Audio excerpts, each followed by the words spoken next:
Hola, bienvenido a un nuevo video serpentino de historia. Mi nombre es Alejandro Márquez, soy historiador y voy a ser tu guía por el fascinante tema de la independencia de las 13 colonias de Inglaterra. La independencia de las 13 colonias de Inglaterra fue la primera de las revoluciones burguesas que ocurrió en el mundo occidental, las cuales tuvieron como base ideológica las ideas políticas de la Ilustración, a la que, como hemos visto en otro video, también se le conoció como liberalismo político. La independencia de las 13 colonias de Inglaterra ocurrió entre 1775 y 1781, aunque sus causas pueden ser rastreadas hacia 1765 tras el final de la Guerra de los 7 Años. La Guerra de Independencia enfrentó al Reino de Inglaterra o Gran Bretaña con las comunidades de las 13 colonias inglesas que habían sido fundadas en el norte del continente americano aproximadamente unos 100 años atrás de este conflicto.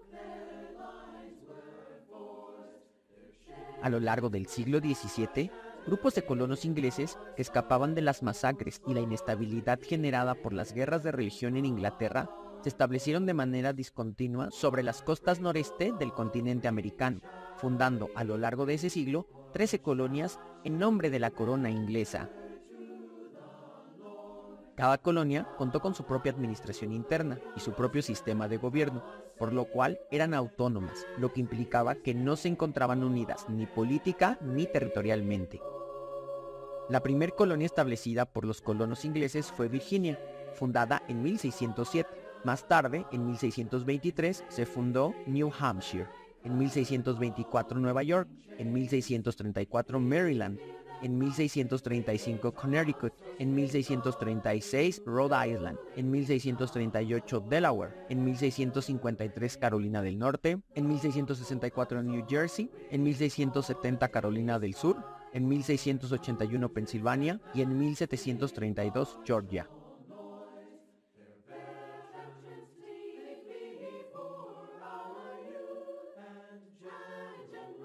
Entre 1756 y 1763, las principales monarquías coloniales de Europa se enfrentaron por la supremacía internacional, tanto en el continente como en sus posesiones coloniales en Asia y América. Los bandos que se enfrentaron fueron, por un lado, el Reino de Prusia, el Electorado de Hannover, el Reino de Gran Bretaña junto a sus colonias americanas y el Reino de Portugal, mientras que por el otro se encontraron el Electorado de Sajonia, el Archiducado de Austria, el Reino de Francia con sus colonias americanas y asiáticas, el Imperio Ruso y el Imperio Español con sus colonias americanas y asiáticas también.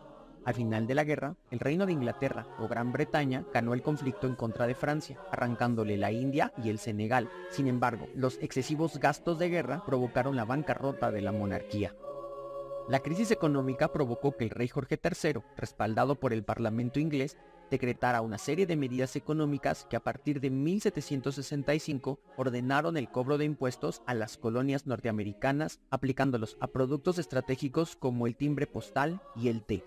El consumo del té era una práctica recurrente extendida entre los colonos ingleses, mientras que el timbre postal era un producto fundamental debido a que estos eran necesarios para enviar correspondencia y paquetería, dado que la principal actividad económica de la que se sostenían las colonias era el comercio. Además, se decretó la ley del alojamiento, con lo cual, por primera vez, tropas inglesas ingresaron a las colonias para habitar en ellas. Después de 5 años de soportar el cobro de los impuestos, a los que los colonos bautizaron como medidas injustas o impuestos excesivos, los mismos comenzaron a organizar una serie de protestas que se dirigían hacia los fuertes militares del ejército inglés residente en América. Así, en 1770, una de estas protestas, que llegó al puerto de Boston, terminó en una confrontación entre los colonos y un grupo de militares que dispararon a la población civil, provocando una gran masacre. A este evento se le conocería como la Matanza de Boston. Los acontecimientos de la Matanza de Boston sacudieron la moral de la población colona, de manera que, a partir de entonces, se fue estructurando un grupo que sería conocido como los Hijos de la Libertad. Los Hijos de la Libertad comenzaron a organizarse para llevar a cabo nuevas protestas. Fue entonces cuando un nuevo acontecimiento de gran relevancia ocurrió, 3 años después. En esta ocasión, un grupo de Hijos de la Libertad, vestidos de indios, subieron a 3 barcos ingleses que traían cajas de té. La ley del té establecía que este debía de ser comprado por todas las colonias. Sin embargo, a manera de protesta, los Hijos de la Libertad lanzaron las cajas al mar.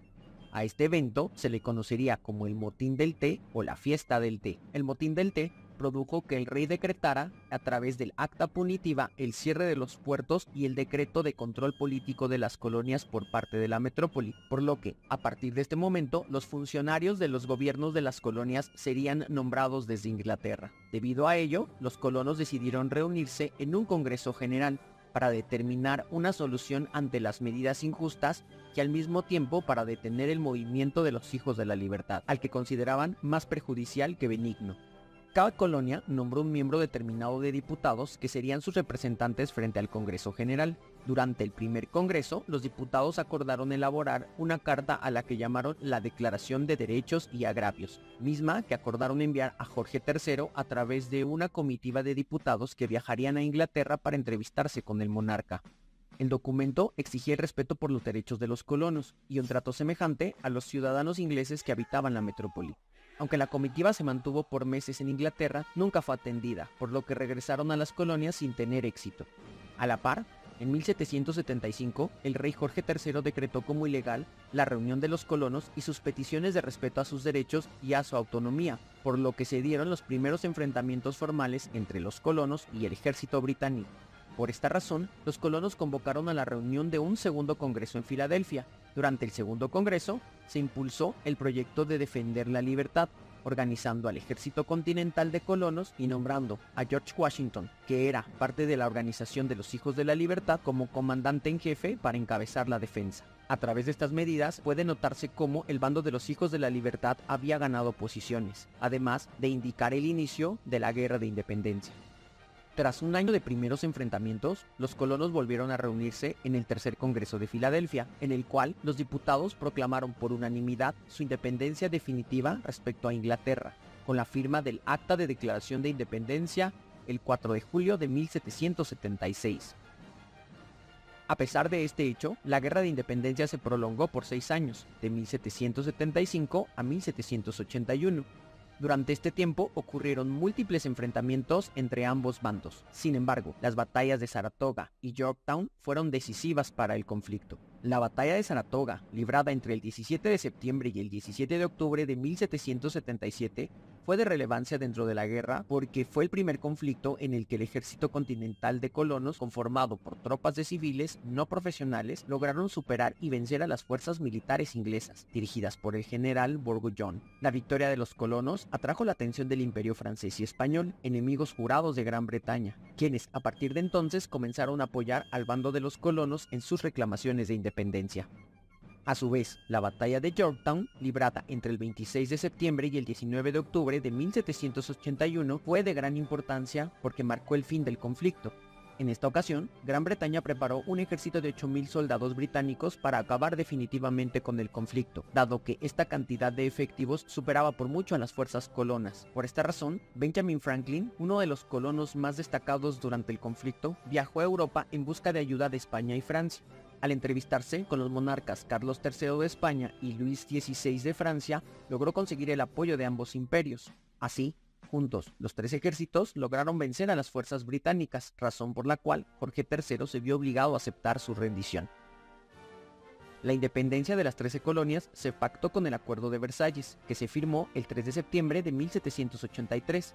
El acuerdo fue firmado por David Harley, miembro del Parlamento británico, y John Adams, Benjamin Franklin y John Way, que representaron a las 13 colonias. El Acuerdo de Versalles fue ratificado por el Congreso de la Confederación de Colonias el 14 de enero de 1784, donde además de la independencia se ratificó que las nuevas naciones tendrían el río Mississippi y los montes Apalaches como fronteras de su territorio nacional.